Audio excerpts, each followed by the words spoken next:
doing? Welcome to the Cutting Edge News. On October 14th, Sitka High hosted the college fair. Let's take a look. And we say this to our students right as you get on the bus to go and well beforehand. Take advantage of who's going to be there.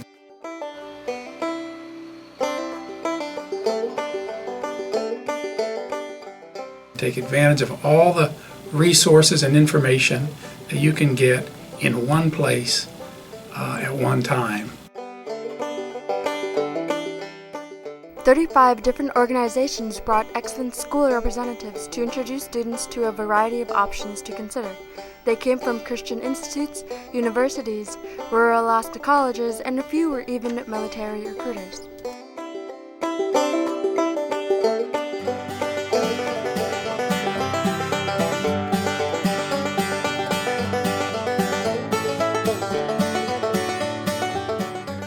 It's always fun to watch them interact with people from all over the country.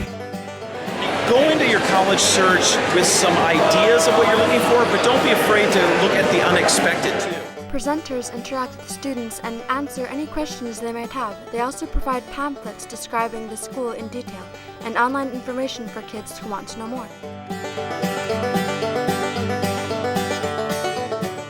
Is just to start early and start your planning process, and even if you're not entirely sure what you want to do.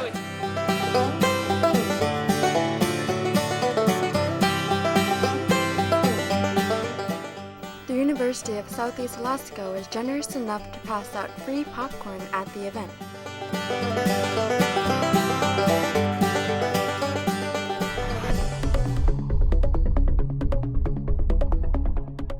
Where do you guys plan to go to college? Cali! It's important for high school students to plan ahead as it is critical to their futures. So I went to the UAA table and I've been going to ANSET since middle school, and I learned that if I keep going summer, I'll be able to have a greater chance of getting the scholarship they give out.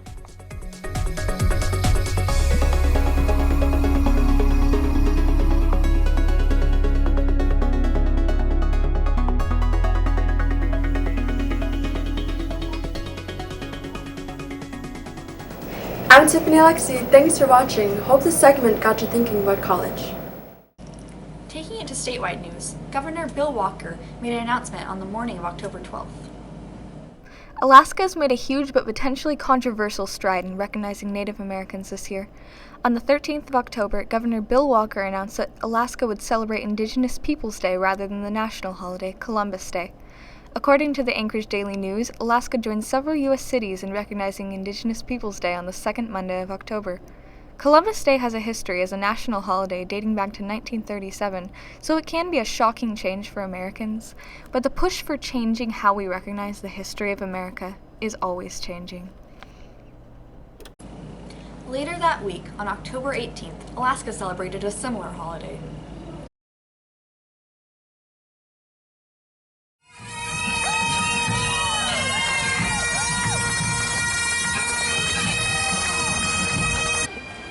Alaska Day commemorates the historic 1867 transfer of the territory of Alaska from Russia to the United States. Alaska Day festivities didn't start taking place until 1954 and have ever since. It's awesome. Yes, the rain's lovely.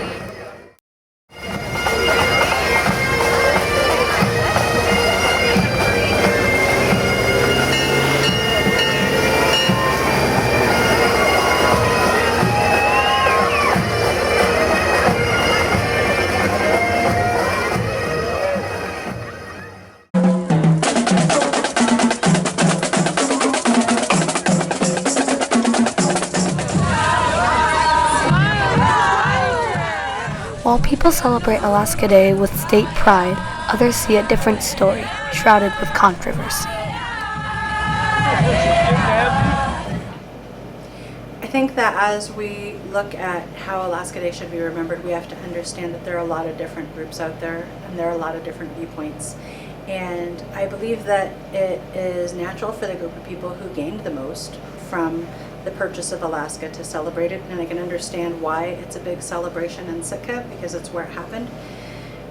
I think the thing that's hard for some people to do is to take other people's perspectives into account, and that it's not something that everybody sees as a day of celebration. The analogy I always like to give is that it's the day of the transfer of property, in this case land, that was sold by someone who didn't own it to begin with, to someone else who was buying stolen property, and that there is a group still very much present in our state who are the ones who lost their land due to this transaction. And a lot of our local Native people celebrate it, and I don't begrudge anyone choosing to celebrate it. It's a day that we make a really big deal out of in Sitka with a lot of fun activities. But there are those of us who remember it as the day that was kind of like the beginning of a severe loss of cultural identity, language, traditions. And so to me, I personally don't choose to celebrate it and don't see it as a cause for celebration because I see it as kind of the anniversary of that loss.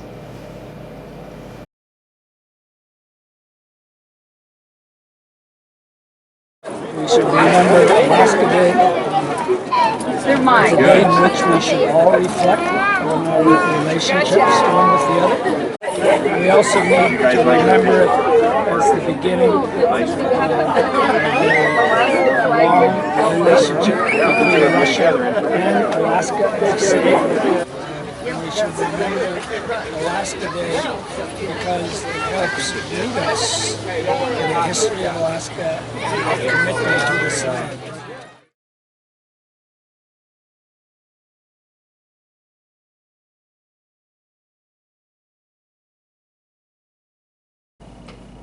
The week of October 12th through 17th, the annual AFN Conference took place in Anchorage. Our statewide correspondent, Alessandra Lake, joined the gathering as both a participant and a reporter. Here's her story. Hello, I'm Alessandra, and I had the pleasure of attending the 2015 Alaska Federation of Natives Conference that took place from October 15th to October 17th at the Denina Center in downtown Anchorage. From meetings to workshops to performances and awards, it was a quite enjoyable experience as well as a fundamentally educational one. Let's take a look at a few of the dance groups from across the state.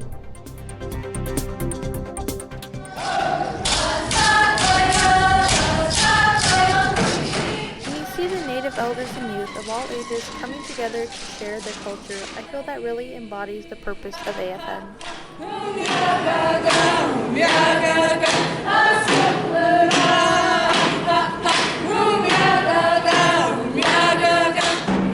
Their mission statement is, "We will survive and prosper as distinct ethnic and cultural groups and will participate fully as members of the overall society." The mission of AFN is to enhance and promote the cultural, economic, and political voice of the entire Alaska Native community.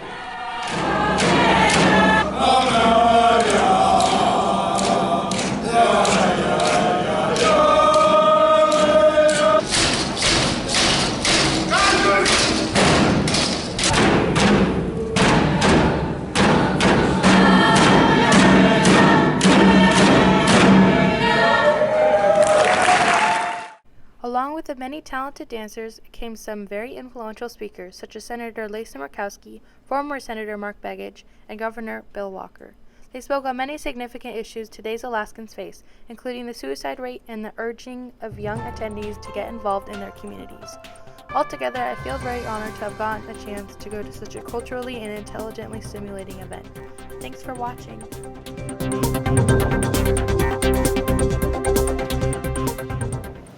Thanks for watching. We'll see you next time On the Cutting Edge.